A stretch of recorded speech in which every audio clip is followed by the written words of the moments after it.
എന്തൊക്കെയായിരുന്നു അടിച്ചു വിടുന്നത്? ഒരു ഉളുപ്പില്ലാതെ ഇരുന്ന് നുണ പറയാ. അയ്യേ, എന്തായിരുന്നു അച്ഛന്റെ പേര് പറഞ്ഞത്? എന്തായിരുന്നു? ബ്രഹ്മദത്തൻ. അതെ അതെ. അത് പക്ഷെ നുണയല്ല. പറഞ്ഞു ഒന്നും ശരിക്കു പറഞ്ഞ നുണയല്ല. എന്ന് പറഞ്ഞ ബ്രഹ്മാവിന്റെ സന്തതികളാണ് ഗന്ധർവന്മാർ. അമ്മ അമ്മ അമ്മയില്ല. അമ്മയെ പറ്റി അറിയില്ല. ബ്രഹ്മാവിന്റെ ജീവവായുവിൽ നിന്നാണ് ഗന്ധർവന്റെ ജന്മം. ഞങ്ങൾക്ക് അമ്മയും അച്ഛനും ബ്രഹ്മാവ്. ശരിക്കുള്ള പേരെന്താ? പേരില്ല. പേരിടാൻ ഞങ്ങൾക്ക് അധികാരമില്ല. അവിടെയും അവിടെ ഒരു പേരുണ്ടായിരുന്നു. പക്ഷെ അതെന്താണെന്ന് ഓർമ്മയില്ല. അത് പുളു അല്ല. സ്വർഗം ഞങ്ങൾക്ക് ഓർക്കാൻ പാടില്ല. ഞങ്ങളുടെ ഓർമ്മയിൽ നിന്ന് ഇങ്ങോട്ട് വിടുമ്പോൾ അത് മാച്ചു കളഞ്ഞിരിക്കുക. ശാപത്തിന്റെ കാലാവധി തീർന്ന് തിരിച്ചെത്തുമ്പോൾ അതും തിരിച്ചു തരും. അപ്പോൾ ഭൂമിയുടെ ഓർമ്മ മാച്ചു കളയും. ഇവിടെ കണ്ടതൊക്കെ എന്നെയും അങ്ങനെയാണ്. പക്ഷേ ഞാൻ പോവില്ല. എനിക്കിനി ഇവിടെ കഴിഞ്ഞാൽ മതി. ഞാനിന്ന് ഭാമയുടെ വീട്ടിൽ വന്നത് എന്തിനാണെന്നറിയാമോ? മനുഷ്യനാകാനുള്ള കൊതി കൊണ്ട്. അമ്മ, അച്ഛൻ, അനിയത്തി, മുത്തശ്ശി. എനിക്ക് നിന്നോട് അസൂയ തോന്നി. എന്തിന്? നിനക്ക് ആരൊക്കെയുണ്ട്? ബന്ധങ്ങളുടെ ദിവ്യ സൗരഭ്യം ഇന്ന് ഞാൻ അവിടെ വെച്ച് അറിഞ്ഞു. എനിക്കും അതിനൊരു കണ്ണിയാവണം. അത് ഞാൻ സാധിക്കും. എങ്ങനെ? ഞാൻ മനുഷ്യനാവും. ഈ ഭൂമിയിൽ നിന്റെ ഒപ്പം ജീവിച്ച് നിന്റെ ഓർമ്മയുമായി മരിക്കുന്ന ദേവൻ എന്ന പേരുള്ള ഒരു മനുഷ്യനാവും. അതിനുവേണ്ടി ഓർമ്മയേറ്റ് അലയുന്ന മരണമില്ലാത്ത ഗഗനചാരിയുടെ ചിറകുകൾ ഒന്നൊന്നായി ഞാൻ പറിച്ചെറിയും. എന്നെ ചൂഴ്ന്നു നിൽക്കുന്ന ശാപത്തിന്റെ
സൂര്യനിലെ അഗ്നിയുടെ മൂർത്തിമത്ഭാവമായ ഗന്ധർവ, ഗന്ധർവന്മാരുടെ നായകൻ ചിത്രരഥന്റെ നഗരത്തിൽ നിന്നുള്ള ശിക്ഷ നിന്നെ തേടിയെത്തിയിരിക്കുന്നു. നീ കണ്ടുപിടിക്കപ്പെട്ടിരിക്കുന്നു.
ഞാൻ വരുന്നില്ലാന്ന്.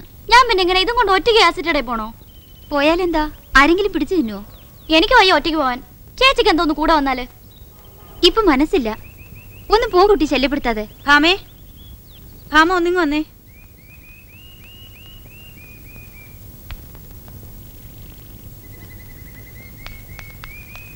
നല്ല അലയൻസാ.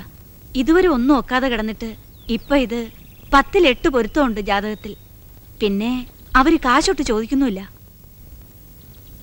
പയ്യൻ MBA-കാരനാ. 16,000 രൂപ ശമ്പളമുണ്ട്. എനിക്കിപ്പോഴൊന്നും കല്യാണം ആലോചിക്കണ്ടെന്ന് ഞാൻ പറഞ്ഞതായിരുന്നല്ലോ. പിന്നെ ഇപ്പൊ ഉടനെ ഇപ്പോഴല്ലാതെ പിന്നെ നീ എപ്പോഴാ കല്യാണം കഴിക്കുന്നത്? ഒരു ഡിഗ്രി വേണമായിരുന്നു, അതിപ്പോ കിട്ടും. ഏതായാലും വലിയ റാങ്ക് ഡിസ്റ്റിങ്ഷൻ ഒന്നും വാങ്ങിക്കാൻ പോകുന്നില്ലല്ലോ. എന്നെങ്ങനെ അറിയാം? കാര്യം പറയുമ്പോ ഒരുമാതിരി തട്ടുത്തരം പറയല്ല വേണ്ടത്. ഞങ്ങൾക്ക് നിന്നെ പ്രതി കുറച്ച് ചുമതലകളൊക്കെ ഉണ്ട്. പ്രാക്ടിക്കലായിട്ട് ജീവിതം കാണുന്നവളാ ഞാൻ. ഞാൻ നോക്കിയിട്ട് നിനക്ക് വരാവുന്നതിൽ ഏറ്റവും ലക്കി ബന്ധമായിരിക്കും ഇത്. അതുകൊണ്ടാ ഞാൻ പറഞ്ഞേ. എനിക്ക് ഞാൻ പറഞ്ഞിട്ട് നിങ്ങൾ ഇനി കല്യാണം ആലോചിച്ചാ മതി. അവൾക്ക് സീരിയസ് ആയിട്ടൊരു ഇൻവോൾവ്മെന്റ് ഉണ്ടെന്നുള്ളതിലും അത് ആ മറ്റേ ചെക്കനുമായിട്ടാണെന്നുള്ളതിലും എനിക്ക് യാതൊരു സംശയവുമില്ല. ഞാനത് അന്നേ പറഞ്ഞതുമാണ്. അല്ല, അങ്ങനെയാണെങ്കിൽ അതങ്ങ് നടത്തണം. അതിലും തെറ്റൊന്നും ഉള്ളതായിട്ട് എനിക്ക് തോന്നുന്നില്ല.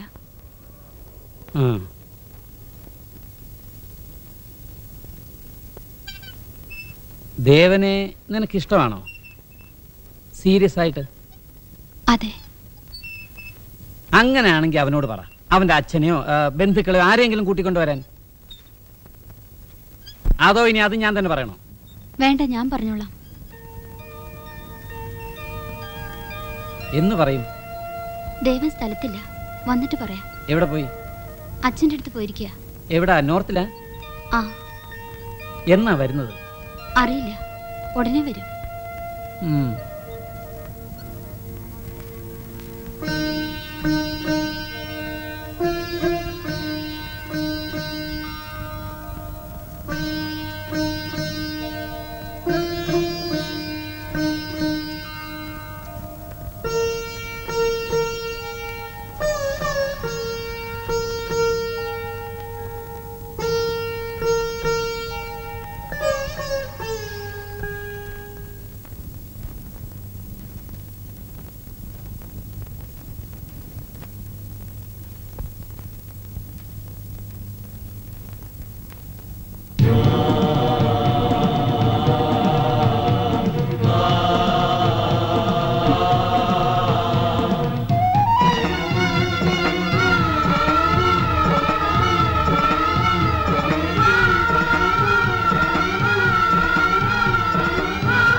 മുത്തശ്ശിക്ക് ഇനിയിപ്പോ നീ ദീപുവിനെ തന്നെ കല്യാണം കഴിക്കണമെന്നൊന്നുമില്ല. ഇവനിപ്പോ എന്താ ഒരു കുറവ്? തറവാടിന് തറവാട്, ജാതിക്ക് ജാതി, പഠിപ്പിന് പഠിപ്പ്. നീ നിനക്ക് ഇഷ്ടപ്പെട്ടവന് കല്യാണം കഴിച്ചാൽ മതി. ഇനിയിപ്പോ നാളെ ദീപു അല്ല ദേവനായാലും മുത്തശ്ശിയുടെ സ്വർണം മുഴുവൻ നിനക്ക.